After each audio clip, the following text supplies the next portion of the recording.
Digital scam Assam চেনেলটোলৈ আপোনালোক সকলোকে প্ৰথমবাৰ স্বাগতম জনাইছো।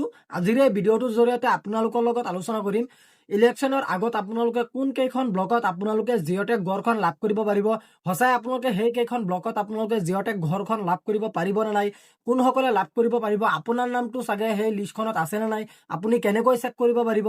আজিৰ এই ভিডিঅ'টোৰ জৰিয়তে আপোনালোকৰ লগত আলোচনা কৰিম জিঅ'টেক ঘৰৰ হেৰিৰ বিষয়ে। আপোনালোকে ইলেকশ্যনৰ আগত কোন কেইখন ব্লকত আপোনালোকে জিঅ'টেক ঘৰ লাভ কৰিব পাৰিব, কোনসকলে লাভ কৰিব নোৱাৰিব।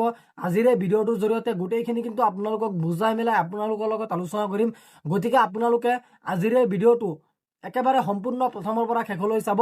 আহক আমি ভিডিঅ'টো আৰম্ভ কৰোঁ। জিঅ'টেক ঘৰৰ যিটো আপোনালোকৰ ইলেকশ্যনৰ আগত কোন কেইখন ব্লকত আপোনালোকে জিঅ'টেক ঘৰখন লাভ কৰিব পাৰিব ইতিমধ্যে কিন্তু আপোনালোকক জনাই দিয়া হ'ব। গতিকে প্ৰথমতে আপোনালোকে এইটো ৱেবছাইটত আহিব লাগিব। এইটো ৱেবছাইটৰ লিংক আপোনালোকৰ সুবিধাৰ কাৰণে মই মোৰ হোৱাটছআপ চেনেলত দি ৰাখিম। আপোনালোকে তাতে ক্লিক কৰি কিন্তু ডাইৰেক্টলি এইটো পেজলৈ আহিব পাৰিব। তো প্ৰথমতে আপোনালোকে আছামটো চিলেক্ট কৰি ল'ব। যেতিয়া নেকি আপোনালোকে আছামটো চিলেক্ট কৰি ল'ব তাৰপিছত কিন্তু আপোনালোকৰ ৱেবছাইটটো অলপ লোডিং হ'ব। লোডিং হোৱাৰ পাছতে কিন্তু আপোনালোকৰ সন্মুখত চাব এনেকুৱাকৈ ইণ্টাৰফেচটো অপেন হ'ব। এতিয়া কিন্তু আপোনালোকৰ মানে যিটো ডিষ্ট্ৰিক্ট আছে ডিষ্ট্ৰিক্টখন আপোনালোকৰ চিলেক্ট কৰি ল'ব। আপোনালোকৰ এক্সাম্পলৰ কাৰণে বা আপোনালোকক দেখুৱাবৰ কাৰণে মই এখন ডিষ্ট্ৰিক্ট চিলেক্ট কৰি লৈছোঁ। আপোনালোকে আপোনালোকৰ নিজৰ নিজৰ ডিষ্ট্ৰিক্টখন চিলেক্ট কৰি ল'ব। তাৰপিছত আপোনালোকৰ মানে যিটো ব্লক আছে ব্লকখন আপোনালোকে চিলেক্ট কৰি ল'ব। মই এখন ব্লক চিলেক্ট কৰি লৈছোঁ। তাৰপিছত কিন্তু আপোনালোকৰ ৱেবছাইটটো আকৌ লোডিং হ'ব। লোডিং হোৱাৰ পিছত আপোনালোকে ইয়াত আপোনালোকে লিখিব লাগিব। আপোনালোকক ইয়াতে কেপচা দিয়া আছে। কেপচাৰ শুদ্ধ উত্তৰটো আপোনালোকে এইখিনি জেগাত আপোনালোকৰ এই কেপচাৰ শুদ্ধ উত্তৰটো আপোনালোকৰ চাব। তলফালে আপোনালোকে ইয়াত চাব যে আপোনালোকৰ এইখিনি জেগাত লিখিব লাগে। গতিকে মোৰ ইয়াত কিমান আছে 12 + 30, গতিকে মোৰ হ'ব 42। আপোনালোকে 42টো লিখিব। লিখাৰ পাছত আপোনালোকে তলফালে চাব ছাবমিট বুলি লিখা আছে। আপোনালোকে চিম্পলি ছাবমিটত এখন ক্লিক কৰি দিব। যেতিয়া নেকি আপোনালোকে ছাবমিটত ক্লিক কৰি দিব তাৰ পিছতে কিন্তু আপোনালোকৰ ৱেবছাইটটো লোডিং হ'ব। লোডিং হোৱাৰ পাছতে কিন্তু ইয়াত মোৰ কেপচা কোডটো ভুল দেখুৱাইছে, গতিকে মই আকৌ মাৰিছোঁ।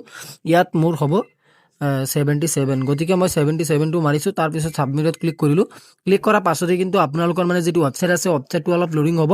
লোডিং হোৱাৰ পাছতে কিন্তু আপোনালোকে তলফালে যেতিয়া নেকি স্ক্ৰল ডাউন কৰিব তাৰপিছতে কিন্তু আপোনালোকে ইয়াত পাই যাব যে কোন কেইখন ব্লকত আপোনালোকে ঘৰখন লাভ কৰিব পাৰিব বা কোন কেইখন ব্লকত আপোনালোকে ঘৰখন লাভ কৰিব নোৱাৰিব।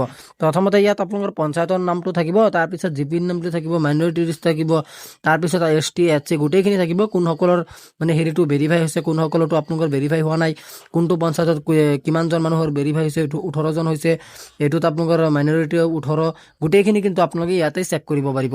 গতিকে আপোনালোকৰ ইলেকশ্যনৰ আগতে এই ঘৰ কেইখন দিব পাৰে বা ইলেকশ্যনৰ পাছতে আপোনালোকৰ এই ঘৰ কেইখন দিব পাৰে, কিন্তু আপোনালোকে এইকেইখন মানে হেৰিয়ে ব্লকে আপোনালোকে অতি সোনকালে লাভ কৰিব পাৰিব।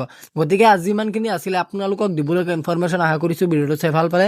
যদি ভিডিঅ'টো চাই ভাল পালে তেন্তে ভিডিঅ'টোত এটা লাইক কৰি দিব। আৰু আপুনি যদি আমাৰ চেনেলত নতুন আছে প্লিজ আপুনি আমাৰ চেনেলটো ছাবস্ক্ৰাইব কৰিবলৈ নাপাহৰিব। ধন্যবাদ থাকিল সকলোলৈ। জয় আই অসম।